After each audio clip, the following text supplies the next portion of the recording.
Welcome to the Josh Hall Web Design Show. Helping you build better websites and create a web design business that gives you freedom and a lifestyle you love. Hey everybody, welcome into episode 75. In this one, we're going to be talking all about website maintenance plans. We're going to be getting into the ins and outs and the nitty-gritty of building and actually running, technically, a website maintenance plan. You'll also hear it referred to as a website care plan as well.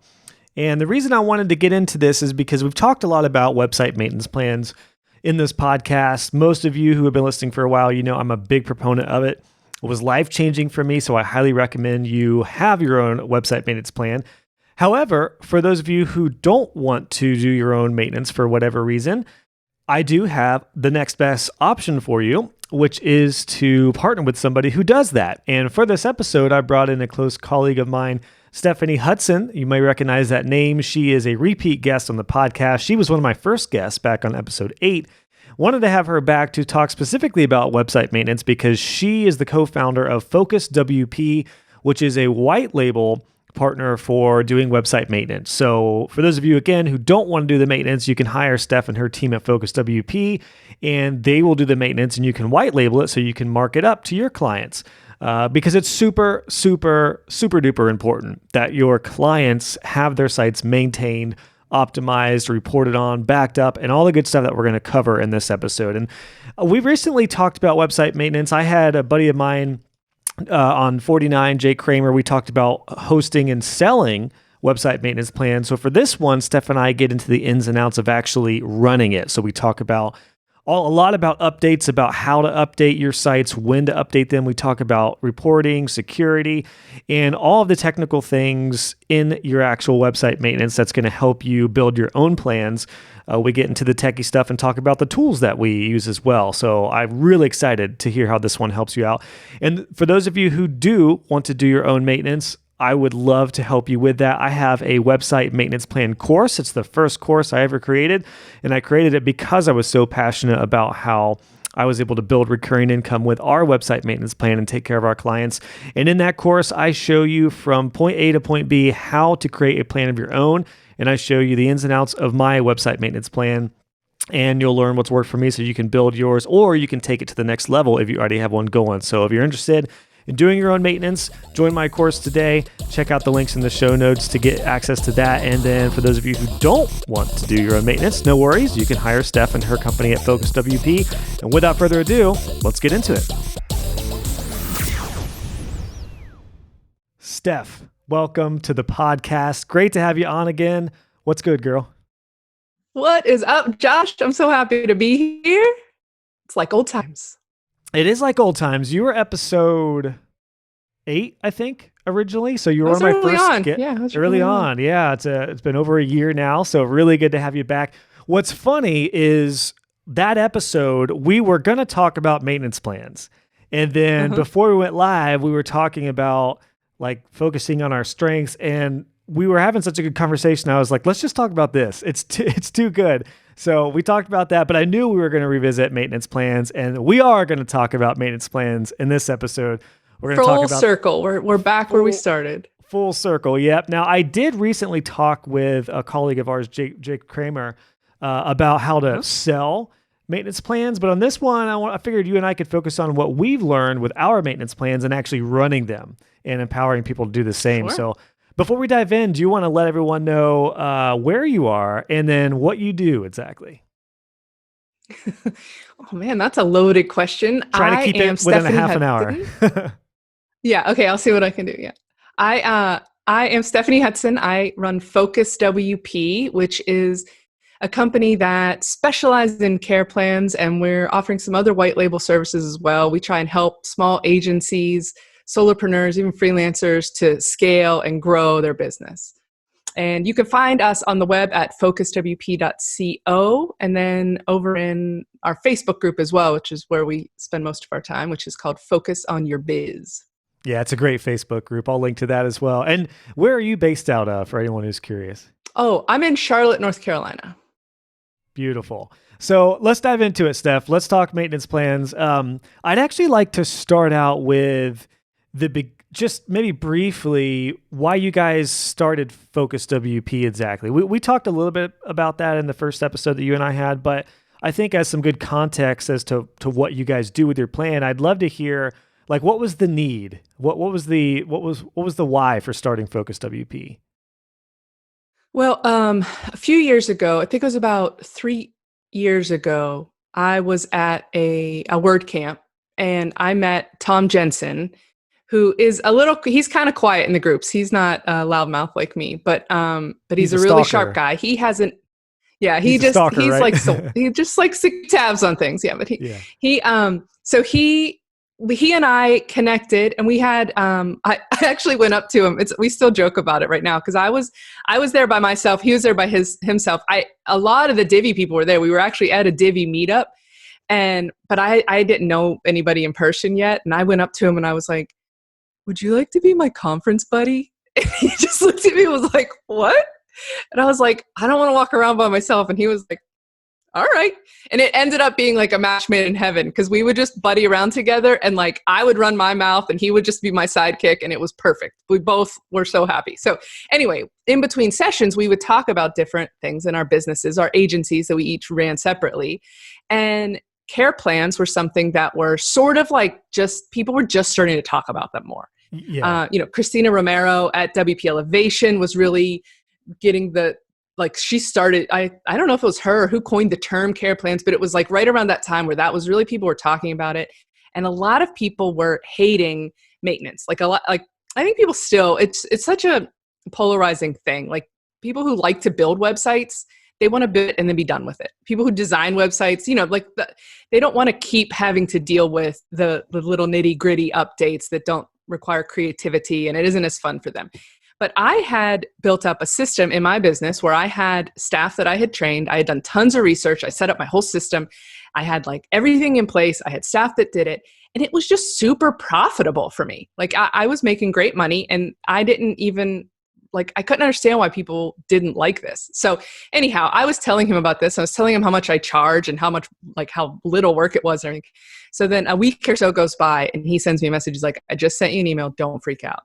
And I'm like, okay, it's a super long email. And it was a business plan. And he said, this should be a business. Like this is a solution to people's problems and it's profitable. Like what better reason to start a business? It's a win-win. So we put all the wheels in motion and it was a slow start because we both have agencies and things like that. But now we're really rolling and we're adding on new services. And it's so awesome to have something where our clients will literally send me Facebook messages, be like, can I just tell you how much I love you? And I'm so grateful that you do what you do for me and I don't have to think about it. That's the best, right? Like what's better than that? Well, the best service and the best product is a problem, or it's a solution to a problem. So you said it. Right. There are a lot of freelancers and agencies who don't care for maintenance. And I understand that, but I'm in the same boat as you. I freaking love the maintenance plan. I think what's different about you and I is we like people and we're big on communication and really making clients for life. And I think for the designer or the developer that just wants to design or just wants to develop, but doesn't want to worry about the ongoing customer stuff, then that's where it's a perfect fit for you guys because you guys can handle the ongoing stuff. I liked it because I like the idea of just managing a lot of different clients and not having to be in that pressure cooker of sell all the time. So if I got one lead a month and landed it, cool. I've got my maintenance plan to cover everything else, which leads to a lot more referrals. So yeah, it's an interesting problem though, because there are people who, for whatever reason, just don't care for it. And that's okay. That's the beautiful thing about web design. You do you. Whatever you want to do, by golly, do it. If you want to create your own maintenance plan, that's my first course that I created. It's open right now. You can join that. But if you don't want to do maintenance, that's when you call Steph. But for the people for the people who do want to do maintenance, let's talk about that. Let's talk about, because I want to talk about tools. I'd love to talk about updates and all that good stuff and reports and all that. But let's start with the tools, Steph. What are you guys using right now for all of your white label clients with Focus WP?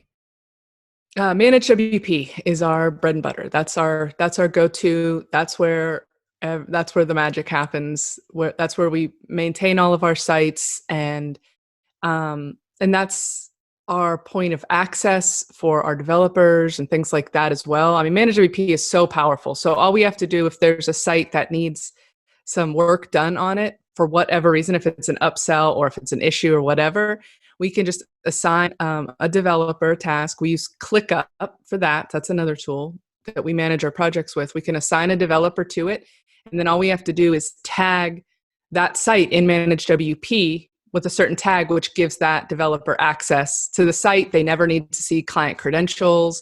They can just log right in and do it. We automate a lot of things like security checks, performance checks, like those kind of things. We auto backups, of course, but we do not automate our updates. And we have there is visual regression in Manage WP. It's kind of limited, but what that means basically is it will take a snapshot of your site before and after an update runs, and if it's so much percentage different, it'll roll back. It like won't perform the update or whatever. It'll roll back. Nice. You know what I'm talking about? And, yeah, well, I so haven't we used did, that like too we much, employed but- that. Yeah, it's not a fully developed feature yet. I don't think. I mean, it only will check like the homepage or something. It's not robust enough. But we have, even if it is, like we still have human beings go in and check around the site, and we have screenshots to compare, like manual screenshots done, and just human eyes. Like this doesn't look right. And we have a small team that we train, and they get to know our sites. So they're on those sites every single week testing them, and so they know like, hey, this is different on this site, or this shouldn't work this way. So it adds like, it's a mix of like technology and human interaction. And I think that's the beauty about a good maintenance plan, is it should be a mix of automation but a human touch. It's one reason I do love Manage WP, because you can automate a lot of stuff in there. I also love, like you said, the tagging system, and the way you can categorize sites is so cool, because you can tag it for your reference for updates and for backups and stuff like that. But you can also, the team perspective is huge, to be able to add certain developers or team members to a category that's development sites or sites in development. And they don't need, like you said, they don't need to get into LastPass or wherever you have the credentials. They could just have access to that, and then they get access to the site. It's so cool. Yeah, we use Manage WP as well. I've been using it since 2016. And I think that's when I started. Did you start? Yeah, because started with it too. I started my plan in the summer of 2016. And so by the time I met you at that WordCamp in December of 2017, my plan was just over a year old. So I was still pretty, I built it up quite a bit since then. And Manage WP was kind of the rock. It was the dashboard for everything. Is that same? Did I meet you at that same? It was that same one. That was a big WordCamp for me. Yeah. Yeah, it was the first one I'd ever been to. I remember I met you, Tom, and everybody there. So I remember. That was like a big, like the people that I met at that WordCamp, that conference, which was 3 years ago now. Yeah. Yeah, it was 17. Yeah. Probably, for anyone who's curious. Those are like connections that we still. Yes. Go to a WordCamp. Go to a WordCamp. Go to a Divi meetup. Do virtual ones now. It's so worth the investment of time. Because you never know what's going to happen. Like starting Focus WP. So you never know when you have a business plan in your email box. So Manage WP. I know there's some other ones too that you can manage a lot of different sites. So I'll link to some. Main WP is another big one. That's Main the one, WP and Infinite WP. I don't think Infinite WP was around back then. I remember doing extensive research on Manage and versus Main. They are both awesome. And I know some people use Main and they have great success with it too. At the time, I went back and forth, and I basically flipped a coin and ended up with Manage WP. And I'm happy. There are some other companies, like Blog Vault is a newer one on the scene as far as maintenance. And they've got a real strong focus on security and malware and protection of that and cleaning. There's also the WPMU dev. I don't know. It's like the whole alphabet in their name. Yeah, but whatever that one is. They have a suite of services. It's not exactly the same level. Like Manage WP and Main WP are like the main ones that you hear. Yeah, because people some of talk the other about. ones get into more like hosting, like they're almost like your provider. Whereas Managed WP, one reason I love it is it's yours. Like you can customize it however you want to all of your websites to suit your plan.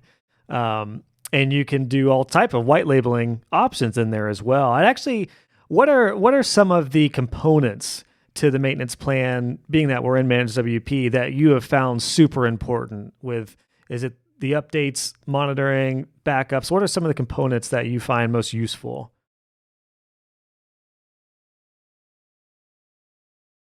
Whoop, Steph, I can't hear you there. Oh, sorry. I'm not Oh, sure I understand your. Can you hear me? yeah, I got you. There we go. Oh, sorry. Um, so you mean like what's the most important part of? Yeah, like I guess yeah, that was kind of a bad question. What are some of the aspects that you have found really important in a maintenance plan? I guess that's the question. Because this is important to Uh, relay to clients. Like what are you doing every month? What are some of those Hands down, components? absolutely most important thing is the backups. Like undoubtedly, because it doesn't matter what else you do, even if you're talking about like updating the core of WordPress, if you're talking about updating a vulnerable plugin, whatever else you're doing, if you don't have a backup in place, it's not a good idea. Like everything could go wrong. So backups, number one important thing. We typically, for basic sites, we back up once a day, every day, sort of early morning, middle of the night, depending, kind of a thing. And then if it's a site that is being updated regularly, so something that maybe has an active blog where people are commenting, if it's an e-commerce site where there's purchases being made, all of those things, it's Yeah. super important to keep your backups more frequent. And Managed WP can go like every minute, even. I think it can run a backup. A lot of them we do like every 5 minutes if it's the more advanced site, because if you figure you've got an e-commerce site and people are selling products and then a plugin update fails or breaks something and you've got to roll back and you have to roll back till that morning, well, then you've lost all the customer data, you've lost their order, all of that stuff that was in the database is gone. So maybe you Yeah. have an email about it or whatever, but it wrecks your it wrecks your records for your sales and things like that. So that's what I would say is the backups are the most important thing. And let's play devil's advocate real quick. If I'm a client and I say, okay, well, Sure. what's the difference, Steph, between your backups and the backups that SiteGround does or a host does? Well, mine you can actually get restored. Like it's Nicely super said. complicated to get your host to restore a backup. It's not quick. It takes time, and sometimes it costs money depending on the host. I remember before all of this, I had relied on my host for a backup, and I had something bad happen, and they wanted like $75 to restore one backup for me, and it was going to take them like 24 to 36 hours. Yes, I had that happen back in the day too. Before I ever did maintenance, it was the same thing. That's my golden rule: is never, ever, ever, ever, ever rely on a hosting company to do the backups or restore points. Right. It's not reliable, no Now, matter what company it is. No. If they do it, like you don't have to turn it off because it never ever hurts to have extra backups. Yes. So if someone like comes to us and we're going to take over their maintenance, but they use like Updraft or another backup plugin, we go through when we take over maintenance of a site, we go through and do a little quick audit of the site and talk about like what should be removed or kept or blah, blah, blah. But I will never advise somebody to remove a backup plugin because it's just like, it's Doesn't just hurt. more security. One is right. none. It's just more safety. Yes. In the backup world, 2 is 1 and 1 is none. So you always want to have different backups. And speaking of that, so one difference we should point out for people who might not know about Managed WP or backups in general, there is a difference between backups, which is like all of your files being backed up somewhere, and a restore point. One reason I love Managed WP is just like backups, you can set restore points every day if you want. That way, if something happens to the site, you can go back to the previous day and just click restore, and then it restores the site. Now, it is really important to have a full backup, though, as well. And on that note, Steph, do you guys back up to like Dropbox or Drive or something where you Uh-huh. have these backups stored externally? Yeah, we sure do. And another thing like that kind of reminded me that if you guys are doing backups yourself, like if you're not using a tool like Manage WP, which it's entirely possible to maintain a site without using a maintenance tool like that. Like you can do all of the different things yourself. It's not that difficult until you get up to a certain number of sites. But Okay. one of the things that I would also say is if you are using a backup system, this is another trap that I've fallen into. This is what, like, I've made all the mistakes, so I could tell you. But back up your site and then it crashes. Have you ever then gone like, okay, I have a backup. How do I restore it? Like Yeah, sometimes it's super difficult. And it's like, there was a thing I had and I needed to install a whole nother plugin to restore the backup. And I needed to do all this like technical coding things. And I was just like, oh my God, and it's like, it sounds silly to say like practice, like run a backup and restore it. And I don't know if I've ever actually practiced it because it Well, feels so, like really, if you yes. could do it, do it. So that's why I created my free tutorial on how to manually migrate a website, because you have to at least understand what is involved with a WordPress website, meaning that there's the Yeah. files, but there's also the database that actually has all the page information. Right. Because I never had that happen with a backup, but I did have a couple It's times terrifying. where it happened with a cloning, like a cloning experience where I was like Oh, cloning one okay. site.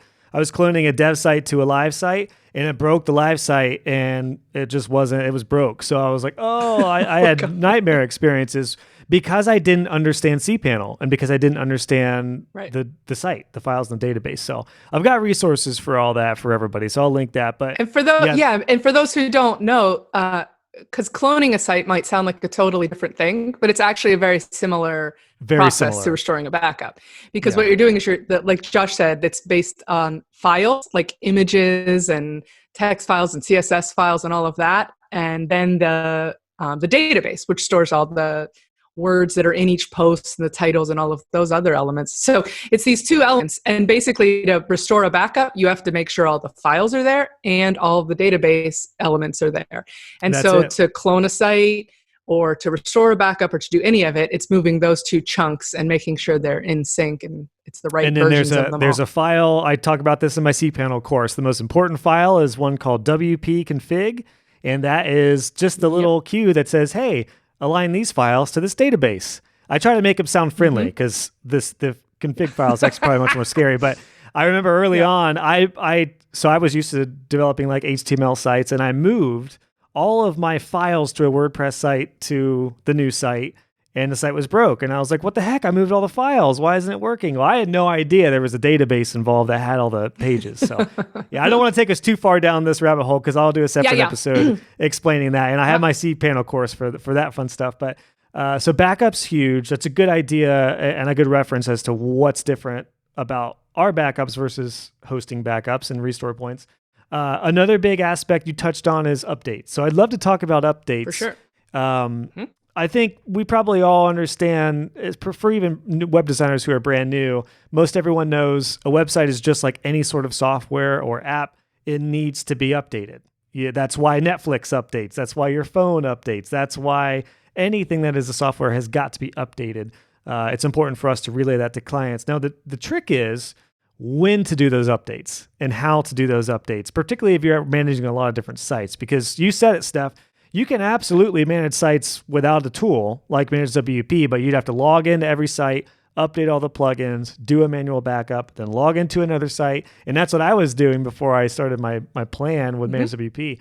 But yeah, on the front of updates, we talked about why it's important. One reason I think you and I both love Manage WP is because it makes it really easy to update a lot of different plugins. But what's your guys' policy on that? You said you don't automate those, which totally agree on that. Do you do it one site at a time? Do you do it by plugin type? Do you do it by a category of like simple brochure sites versus e-commerce sites? What's that look like for you guys? We have a bit of a combination. One of the things that that we train our team to look for, well, there's a few things. For starters, if you've ever looked at for sure, we do once a week, by the way. We update plugins, themes, and core if necessary, once a week. And we were running updates at the beginning of the week on Monday, but it was almost like people were active on their sites more on Monday. So we pushed it. So we typically do it a day or so later to make sure that it's not hitting into anybody's workflow. I always recommend, and what I learned to do is to do it midweek, like Wednesday or Thursday, because same thing. Yeah. Mondays, people are very active generally on their site. Friday, you don't want to do an update on 4 p.m. on Friday and something go awry, and then you're like, crap, I'm not going to be able to make it to dinner tonight. I can't make it for drinks. I'm going to start drinking in my office because I got to fix this site on a Friday night, you know? Exactly. Yeah. So that's one thing is the when. And you know, we have a US team and we have global clients. So the time of day, if you're in Australia, you're getting your updates around the middle of the night, so that's no big deal. If you're, you know, in Europe, it's the evening, and if you're in the US, it's probably early afternoon or so. So that's basically when it happens for us. But it is something to consider based on the type of clients that you have to. And the next thing is the numbers. So this is something that's really important, I think. So when you look at the numbers on I'm going to look here. I have my Managed WP open. I'm going to see what I've got here on a website. Like what's a common kind of, okay. So I have Gravity Forms. Gravity Forms on these sites are due for an update. Gravity Forms is at version 2.4.21. All right, don't freak out, you guys, about the numbers. So the version that I'm at is 2.4.20. So when it's 3 separate sets of numbers, right? It's the first one, then a dot, second one dot, third one, and the first number is the big number, and then they get less important as it goes down. So if that went from 2.4 point something to 3, that would be considered a major update. And that means there's bigger changes, and that's something you really got to watch for. 2.4.20 to 21 is going to be a small update. And that's like, there's already been 20 little fixes. So this is probably just one more little tiny thing that they're fixing. So it's not going to be something to really be too worried about. But if your form plugin like Gravity Forms is making it from 2.4 to 2.5 or from 2 something to 3, again, that's where you want to like use extra caution. So that's a little rule of thumb that can be helpful if you're looking and you're like, fingers crossed, like, I don't know if this is going to go bad. That's a great point. Particularly, it's easy to forget those type of things for folks that are brand new to web design because you might not think anything of it. Like, this is even more important for themes and WordPress itself. Like when Divi went from 2.9.40 point whatever, when it jumped to 3.0, that's when, you know, oh, that first number is a big one because 3, just for everyone's reference, for Divi, 3.0 is when the was that visual the builder update they did when we were oh no, that was WordPress. Remember when WordPress did a major update while we were all at WordCamp US? Well, we were all at WordCamp US. Oh, I don't remember that. Was it? Did it go to 4? It was not this. It wasn't this year, but it was the one before. I can't remember. Okay. I don't have a good head for numbers, but it was like we're all there at a conference, and all of our like phones are blowing up, and everyone is freaking out. Oh, that's because it was a major one. It wasn't one of those small little. So they call them a point update. You know, like the little ones are more of a point update, but it was a major update. So that's something that is like a really important tip to keep in mind. If you're unsure about something, check the numbers, and it shows like where you're at and what it's going to. It'll show you both of the numbers. So what are some of the tips for using caution on that? Would it be to just clear some more time for those big updates to do the sites and to see if anything, you know, if there's any conflicts or problems? Would you say, like, ideally in a perfect world, everyone would duplicate a site on like a testing server or a stage server? Staging server. Yeah. Those are big ones, particularly That's for always a great e-commerce idea. sites. And you can, for an e-commerce site, I recommend always billing for that, like having that a part of the plan, which is why running and managing an e-commerce site, you should be charging more because there's more work that's involved with it.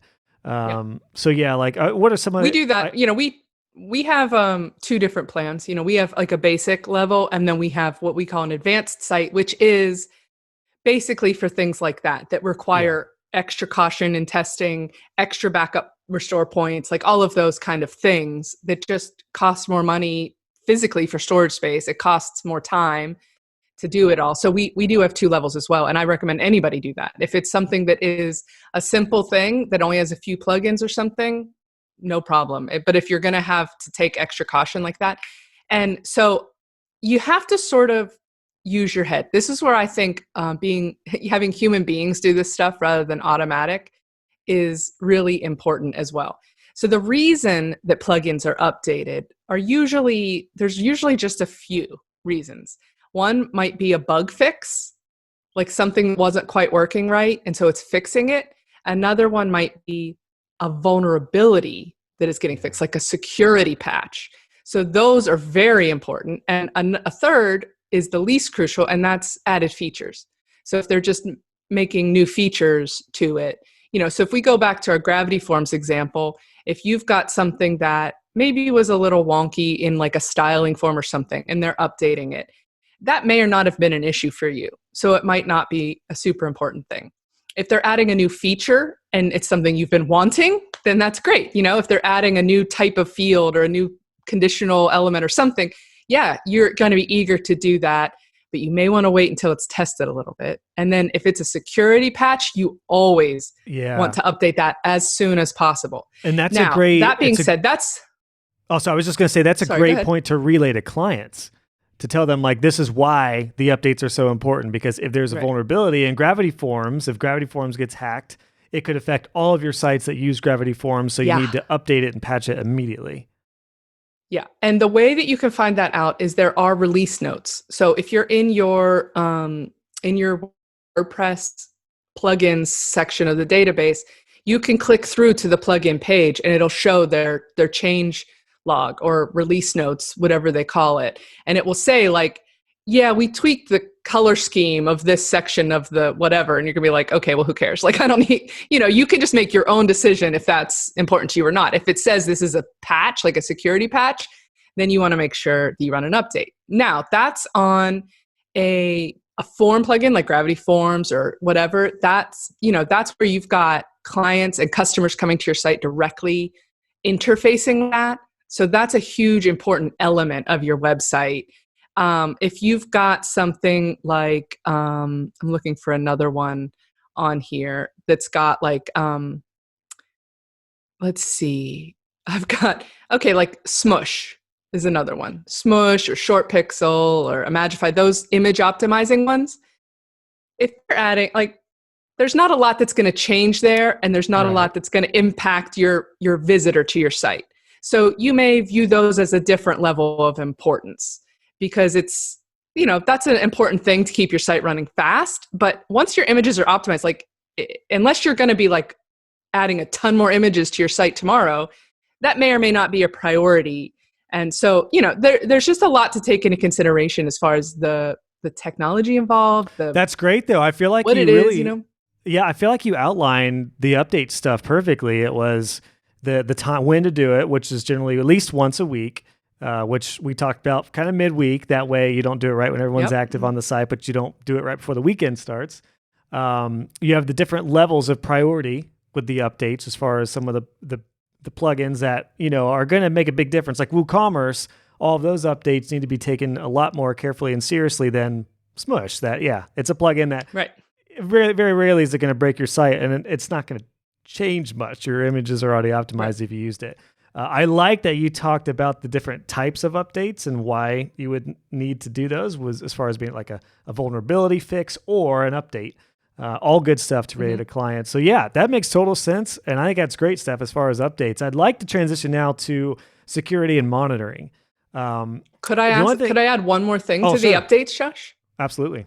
One other thing that we've seen in very real world scenarios are we might go through all of those steps. We might tick all of those boxes and decide that it's worth updating the plugin. And we might update it, go and check the site, and it broke something. So now we have that's connected to the updates, and now we're faced with a dilemma. So what do we do? For Focus WP, what our policy is that if something on one of our client sites breaks from updates, we'll spend up to an hour trying to fix it. Like, we'll troubleshoot the issue and we'll fix it. And if we can't fix it, then we'll go back to the site owner, the client, the agency, and advise them. Now, recently we had an issue with, I think it was Caldera Forms on one of my clients' sites that was not playing well with the current theme that she was using. And so what we did, because it was a big update and it was new and we figured they would be coming out with more fixes, our advice to her was don't spend money on development trying to fix something. Let's just go back. Let's roll back because it wasn't a security patch. Let's just let the developers figure it out and solve the problem. And in a week, we tried again. It still didn't work. Another week later, we tried it again and everything was fine. So without wasting money or time or whatever, we could just use a little bit of logic and understand that the developers, there was just a bug and they got to it, they found it, and it was fixed. So that's another great point. I love that you mentioned that because you can just keep an eye because sometimes you don't need to spend your own time trying to troubleshooting when the developer is going to fix it in the next version. So just hold off until the next version if you can. That's an absolute great way to go. And if you go and make a hack, if you make like a little hack fix of some, like throw in some code in somewhere and then they fix it themselves, then you just never know what happens down the road. Good point. All of that anyway, So. And do you do the updates? Last point on the updates. Do you do them by like category or by different sites? Like, because generally I'll update like all Gravity forms. Generally, if it's just a little, minor ... update. But like a WooCommerce sites, we'll generally do those like one at a time. What does that look like for you? Well, similar. So some of the things that are just like your smush kind of things, those we can just bulk update and no big deal. But because we do the visual checks of all the sites, frequently, I think most of the time the team goes through like a per site or per client basis and will like go and run the updates on a site and then go check it and make sure it's good. Because if you're updating 50 or 60 sites or something like that, and you run through all these updates, it takes so much time to go through and check them that by the time you got to like site number 52, if it's broken, like it's already been broken and live for maybe half an hour or 45 minutes. So it's better to just go incrementally per site for our workflow anyway. I learned to do types of sites too. Like I would do one update, all the plugins, WordPress, Divi and everything on one like brochure type site. As long as everything looked good. If other sites are using the same plugins and themes generally, then you're good. Same thing with WooCommerce. If this Woo site looked good on this one and all the other plugins that we use are looking good, then you're usually good to update the others. So you don't have to painstakingly go through every one. That's also a good lesson really quick in sticking with your same set of tools that you know and you're comfortable with. Because if you're updating, now it's a little bit different for you guys because you're working with, you're a white label type of update, white label maintenance plan. But for us, every site is Divi, except for a couple older sites. Every site uses Gravity Forms. Every site uses the same plugins that we generally have, so it makes it a lot easier. So at any point, try to at least, I'm just telling everyone listening, try to reduce your tools so you don't have 30 different themes, 10 different contact form plugins. It could get a little tricky when you're mixing a lot of different plugins together. So it's funny, actually, the Divi Chat episode that we're recording later today is about what plugins, like to use a consistent set of plugins. So by the time you're listening to us here, that podcast episode will already be in the can. So you have to go back and check that out about like our favorite plugins that we use on almost every Divi site. So that's a good thing. And we offer with Focus WP, in order to kind of like help that a little bit, we offer a selection of premium plugins like Gravity Forms, Short Pixel, things like that. We offer those premium versions included in maintenance. And that's just a little incentive for people. It's they're nice to have, they're trustworthy, and then that gives us, a smaller stack of different plugins that if people want to take advantage of that we'd have to, don't have to worry about as many maybe. Yes, perfect. I'll link that in the show notes since this will be live by then. So, all right, we've covered two really important areas: backups, updates. There's really four main areas that I have found in maintenance, which is backups, updates, security, and then I was going to say like reporting or any type of analytics. So we'll call reporting number 4. So let's dive into security and monitoring. The thing with Managed WP is that it is not a security platform. You can do security checks and you can do monitoring, but it's not a preventative. Well, I shouldn't say that because updating a plugin is a form of security. So updates kind of blend in with security, but What are you guys doing on the security front? Because I have my own thoughts on security, but I'd like to hear what you guys do first before I share kind of what we do. Well, yeah, we basically go with the managed WP level, which is we will keep tabs on it and it will flag. So for example, if a plugin does have a vulnerability, then it will get flagged. And the reason that that is useful, and that's one of the automated managed WP checks that you can enable. And that is important because sometimes if you've got a site that, where an update is coming out and it's a security update like we were talking about, that. But if you've got plugins in there that aren't being updated anymore, like they've been abandoned by their developer, then there are vulnerabilities that become exposed, and you're not really alerted to that if they're just sitting innocently in your plugin page, So Yeah. sometimes, and that just happened recently with a form, one of the plugins that puts Divi contact forms into the database. Because how the Divi contact form doesn't automatically save information into the database. It just sends you an email. But there are a couple plugins people have developed to do that, to save the stuff. And one of those plugins was abandoned. It hadn't been updated in a few years. And there was a vulnerability exposed where people could actually hack into your database through a loophole in that plugin. And so that was a perfect thing that the security checks were able to flag us on.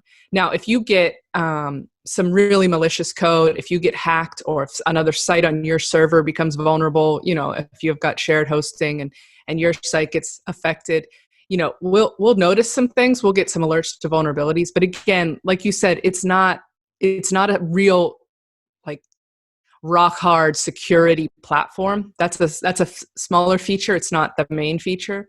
So, but if we do, then we bring in other tools. Okay, yeah. So what are those other tools? Because I have an agency account with Securi. Now, what's interesting is I used to have a lot of sites on Securi, which the difference between that and Managed WP was Securi was strictly security. It was the firewall. It was almost like a force field around the site. It would like block bad bots and stuff like that. The only problem with that is it was extremely expensive. It was $10 a site. It is. My agency. I don't know if it's any different now, but it was $10. So I was paying hundreds of dollars a month for security, which it was still profitable because I was charging $60, $75 a month for the plan, but it would still eat into the profit a little bit. So what I learned to do was I eventually narrowed down the sites on Securi to e-commerce and ones that were really important with like the data that was coming in. And then I found as long as the site was on good hosting, that's number one. As long as the site was built well and had decent passwords and was being updated, that was usually fine. I never had a problem with sites getting hacked. There's still, it's ideal to have a firewall, which that should definitely be an upsell for somebody's plan or on a higher tier plan. But generally, good hosting, good passwords, keeping stuff updated, you're going to be fine.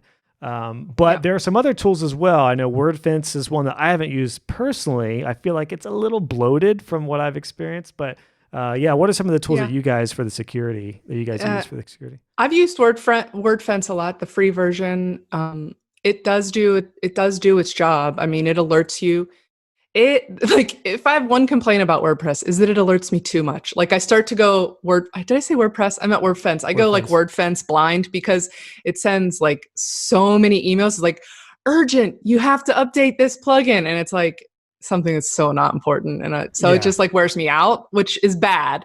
But we also use iThemes security. We have a developer license. That's another one of those premium plugins that's included because we don't want our customers to have to go through that. Like it's terrible. Tom just had an example. Just the past couple weeks, he had one of his huge clients that has like a mega site. It's a multi-language site and all the multilingual and all this stuff. And somehow they got hacked and it was a nightmare. But Securi came to the rescue. He signed up for a Securi, clean it for a year and keep it clean. And it was worth it to the client. And he handled all of that. And that's just, that's sometimes it happens. I mean, it doesn't happen very often. And as long as, like you're saying, if you do all the preventative stuff, you don't run into that very often. But again, it does. I only had one breach on my plan, and it was a site that was on bad hosting, and this guy had a ton of other sites that were never updated, so he only hired us for one, and that was the issue. Another site got hacked, and it was like no matter what we did, that site got hit as well. So we went the security route, same thing. I eventually just added that site onto my agency plan, and I ate the cost on that because it was $10, but we cleaned it. And that is the big thing for everyone's reference. You can restore a backup from like the day before or a couple of days before the hack. However, usually if a breach gets into the server, it's still on the server. Even if you restore the site, there may be other files that have that breach. So it's not always 100% that that's going to clean it. And if you do that, you want to make sure you change your passwords to the site and your login to the server and everything. So that's a big one. I mean, how to handle a hacked site is a whole nother episode. And that's true. That's a good one. I'll put that on the list here because what to do with your website's hacked. That's a complicated. It is a complicated thing. You need to have somebody else do it generally. There's no way to easily just like log in and find the bad file and remove it because it's generally spread. It's like a virus. Yeah. I mean, there's some scans you can do. Yeah. There's scans you can do. I have done it manually before. It isn't easy. And that was with a more minor infection. If you've got something that's major, it's like a systemic virus. It's like a cancer that needs cut out by a surgeon, not like with a pair of tweezers, like a splinter. Well, that's maybe how I would compare the two. That's a great point because there are different versions of a hack. Because I've done the same thing where I had a minor hack and all I did was restore a backup and then just make sure all the files were cleared. And then I did a scan on Managed WP and it was clear. Then changed the passwords and we were good. Now there were some where like the website got hacked and then their email was on the server as well. Then their email got hit and it was like everything all at once and there was no use. It was like, you can't put a Band-Aid on That's where you this call cancer. security and say, take my money. Take my money security. And just do it. It's worth it. Yeah. So I just wanted to, for the client, to point out that difference. Yeah. And the client that Tom was dealing with, the example there, they had a ton of ads running. So they're spending thousands and thousands of dollars every month running ads to get people to land on their site. And that's where they're getting leads. And you don't pay for all those ads to send people to a Viagra page. Like you just don't. Like that's such a waste of your money. And then they had to turn off their ads. So they're losing their lead. It was a huge problem. So it depends on the site, but that's why, again, sometimes you just can't help it. I mean, obviously he had that site protected as best he could, but you do want to like take as many preventative measures as you can. And I will say, if you're running a maintenance plan and it does happen, if you happen to have a hack, I always just ate the cost. I never felt right about charging a client additionally while they're paying for the maintenance plan. But there was that bonus. What you could do, and what I did for a while, was the firewall was an additional option. Like they could purchase that for $20 a month. That would cover them if that were the case. Luckily, I only had that one issue. The other hack sites I experienced were sites that I designed, but then the client never went with the plan and they got hacked eventually, which was a great upsell. But that is... Then they get your triple rate for fixing it because they didn't trust you. That's it. Yeah, and it wasn't out of spite or meanness. It was out like, look, I did let you guys know, like I'm going to fix this. I need to drop what I'm doing right now, which means that all the projects I'm working on are going to have to be pushed aside. If I'm going to do this within 24 hours, it's going to cost you. So we handle it a little differently. We don't, I won't eat the cost for that. I mean, if I have a very loyal customer and things, there's always scenarios, but our policy is that we will do our best to keep your site secure and we will advise you. So we go through and right when we sign somebody up, we'll go through and we'll clean out extra admin users. I'll do a double check on password security, like all of those kind of things. Like we'll run through and do basic checks on everything. And then I'll set, we're just straight up, just very clear with them. Like we've put all this in place. We are willing to put iTheme security in there. We're willing to do all these different elements for you. But if some crazy malicious Russian hacker gets to your server, that, it just isn't our fault. That's not, it's the hacker's fault. It's not, so we'll do our best. But if something is an act of God, kind of what do they call it? Different natural disasters where they hit that level where the insurance company's sorry, that's me. Yeah. And there are different ways. That's sort of, so it's up to how people run their business and stuff and what your relationship is with your clients and all of that. But ours is basically educate, do the best that we can and take care of people. Like, we're not jerks and we're not nickel and diming either. Like, we're taking good care of our customers so that when something like that, if it were to happen, it doesn't like blow their mind that we're like going to charge them for it, because we're also going to be there to help them implement it. Yeah, you're helping. You're the guide. Yeah, and it's a good reminder that what you call your plan is very important. I always called mine maintenance and security because that's what it was. The security part was an aspect of mine with security. However, if you just want to do maintenance and care, just do that. And then you could say monitoring, because you can do monitoring through Managed WP, which is great. It monitors your site, gives you a daily check, and it'll say site's clean. And if there's a flag or something, you can address that. But just heads up for everyone, there really is kind of a difference between maintenance or care and then the added aspect of security. But and I just, again, I think it's so important to just to communicate. Even if you're not a lawyer or something like that, put some verbiage in your general contract or the description of what you're offering that says what you're doing. You know, like we've talked about a couple of our little caveats. Like if your plugin, if an update breaks something, what happens then? What is the client entitled to? Or if this happens, you know, like what responsibility is on us and what responsibility is on them? And, you know, it's just, sometimes we don't want to think about that. We just want to think about everything working great, but it's going to have, something's going to happen. It's the internet and it's 2020. Something's definitely going to happen. It's not if, it's when. Yeah, for sure. Right. So just prepare your clients. Yeah. Well done. Well, let's wrap up with the final kind of section here of reporting. Because there's a lot of different ways to go about this too. And there's different levels of reports. And there's honestly, some clients are going to be very active on their site.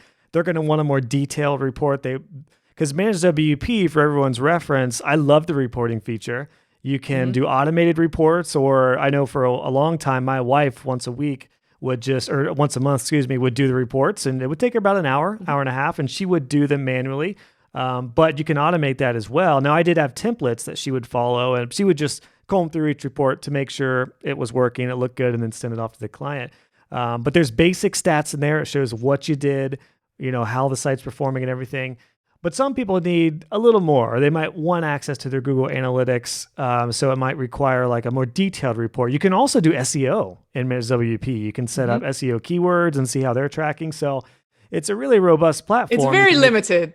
Yeah, it is limited. SEO is limited, but it's limited for the SEO. But there's a lot of good like reporting features where you can make it as simple or as complex as you want. Yeah. So what do you guys do as far as the reporting? What's your do you do that monthly? What's your policy and what's your deets on that? Yeah, reports are all included. It doesn't matter what sections you want or don't want. Whenever someone signs up for a care plan, we're white label, so we're not working with the website owner. We're working with agency or freelancer who's caring for that client. Right. So we communicate with them. We get the agency's logo and their colors, and so we do like a branded cover for the report that's branded for them, and then we give them an option to check which section you'd like to include, because Managed WP, it's just tick boxes. Do you want to include your updates? Do you want to include security? Do you want to include this? And for the most part, it's like we set it and forget it. Then we have a template set up the first time, and then the first set of updates each month gets a report. So, you know, like on the first Tuesday of the month or whatever it is report day. And so everyone gets their report the same day. And so some clients, you know, they get several reports sent to them because it's for all their clients. Then they can scan through them and send them on to their clients. And so, you know, if they want to include SEO, that's really like, that's not super automated. They would have to provide us with a list of the keywords, but then it's just a matter of dumping it into a text box in Managed WP, and Managed WP checks like how you compare to those keywords or how you're ranking. So it's limited, but it's easy to set up. And then, you know, if there's a WooCommerce element, do they want that included or not? You know, we have a couple sites that have WooCommerce, but it's for a catalog. It's not really purchasing. They're not taking payments. So the WooCommerce stats always showed 0, and it was pointless, you know, because nobody's buying anything. Yeah. So, you know, there's little things like that. And then once in a blue moon, a client will call me and say like, or message me and say, Would you mind taking that? Like there'll be something that doesn't look good. Like maybe there'll be an issue with their traffic for that week or something gone wrong or something. It's just like, would you mind taking that off or just changing the date range? And it's like, yeah, sure. Like every once in a while we'll do stuff like that. But for the most part, we have no, and I am shocked at how many people open their reports and read them and will like send me a note back. Like I thought people would just like, chuck them, like archive them. The one thing I talk about in my course is it's the best way to stay front in mind every week, because clients will often forget about their web designer if the web designer isn't on their side every month. And it's no fault of anyone there. It's just put yourself in your client's shoes. If you hired a web designer to build a site and then the web designer disappeared afterwards, that's it. They might forget about you. So it's the best way to stay in front of mind. It's a really good way to do upsells. You send reports every week? Well, I do once a month. You send reports every week? We do monthly. Once a month, okay. Yeah, RVA Cam does that now. Yeah, I didn't mean to say once a week. Yeah, it's once a month. And the only one thing I really liked about Managed WP is we have a lot of clients that have multiple sites. So we would with Managed WP, you can set up a report for multiple sites. So they can get their two sites in one report, which is really cool. Now, that is nice. We don't really use that. But... Oh, sorry, Steph. I think our connection's a little wonky right now. I know. One thing I know, right? We should be good. We're web designers. We have good connection. You live in North Carolina. I'm in Ohio. What the heck's going on? By golly. Oh, shoot. What was I going to say? Hold on. Wait a minute. Oh my gosh. The thought is in the front of my mind. Wait for it. Yeah. We're talking about reports. Okay. Reports. You got it. Woo. Got it. What about nice save.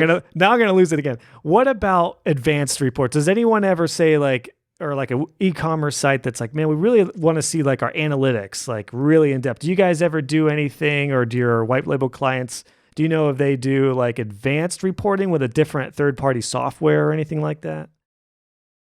We don't have anybody ask us for that. So we have, I'll connect to, if you want to add me as an admin or whatever it's called on your analytics, then we can connect the Google Analytics for your report, which is no problem. And that shows basic stats. Like, again, it's a simple stat, but if because these are our customers or agency customers, they're not typically asking us for that. That would come more different. So from the client to the agency that's servicing them. That's who they would go to, I think, for that. So thankfully we're not on the hook for that one, because Google Analytics reports are complicated. That's true. Yeah, it is a little bit different. To me. Yeah. So for my clients, we have every site in Google Analytics. And the reason I love Managed WP is you just connect your Google Analytics account. Right. And then you can just assign which site that should go to.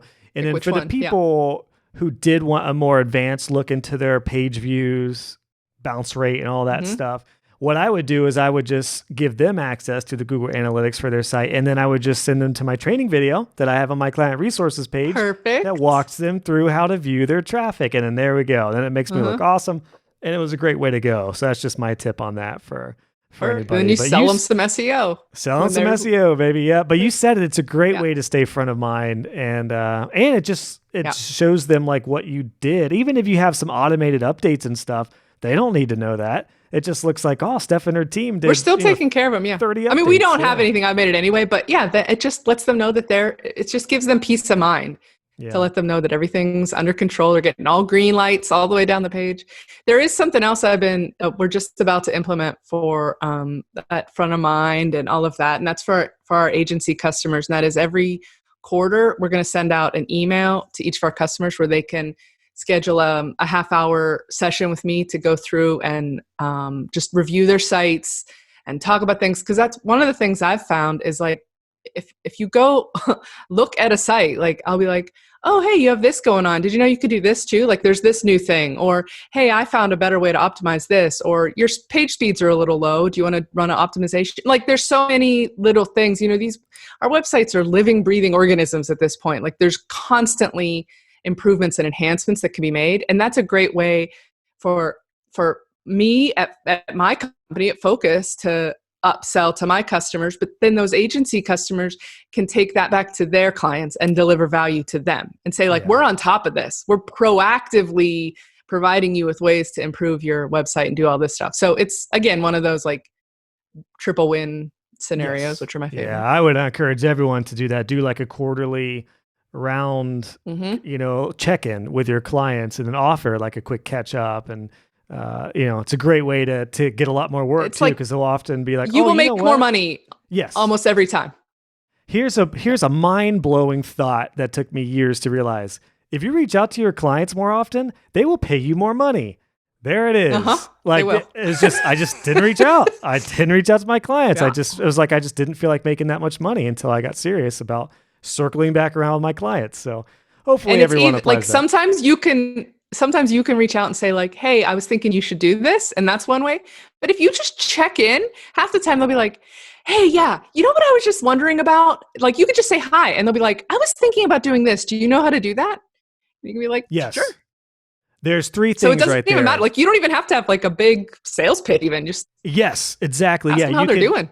You could check in to share an idea, which would often lead to something. You could review their analytics or ask them, review their analytics to see like, oh, that might spark an idea. Or like you just said, you can just ask them any questions. Hey, how's it going? Do you have anything you want to change? Those are three big upsells right there that will make so much more money for everybody listening to this. It's unbelievable. Yeah, it really will. Circle back around. Yeah. All to wrap up the point of reporting. So this has been great, Steph. So we talked about a lot as far as the in-depth nature of plans. We talked about the tools we use, the 4 biggies, backups being crucial, the difference between our backups versus hosting backups, and restore points. We talked about some unfun stuff with the backups with where, how the files are structured and what's in a WordPress website, which again, I'll link to some resources on that. Depends who you ask. I think it's true. Oh yeah. So I actually love it. Hey, get me in a database. I don't sweat anymore in a database. I know, right? I'm good. But that's because I made my cPanel course for anyone who doesn't want to sweat getting into a database. So we talked about that. Updates, when to do the updates, how to do the updates, which ones to take more cautiously. You made some great points with like the dots of updates and stuff like that. So that was great. Talked about difference between security and care, and then also monitoring and all that good stuff, and then reporting. So those are really the biggest elements of maintenance plan. I'd love to wrap up by just asking you if you had a final thought for somebody considering maintenance, because again, some people are going to want to do it themselves, some people are going to hire you, but I guess let's do 2 final thoughts. What would be your final thought for somebody who wants to do it themselves, and then what would be a final thought for somebody who doesn't want to do it, and why you might be a good partner for them? I almost think like the same applies to either, really. Like if you're on the fence, like this is recurring revenue for your web business. Like that's the holy grail of this industry, of any industry. It's so tough to find sources of recurring revenue, and this is one that is not that hard really to implement. So if you are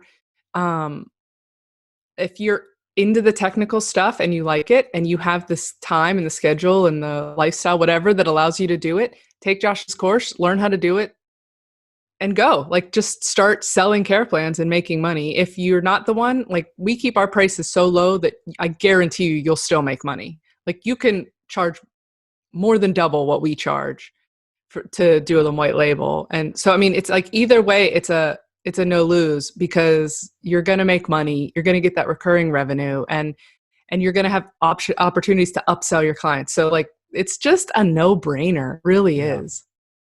Totally agree. Well said, Steph. Well, where can people go to find out more about you and what you guys are doing with Focus WP?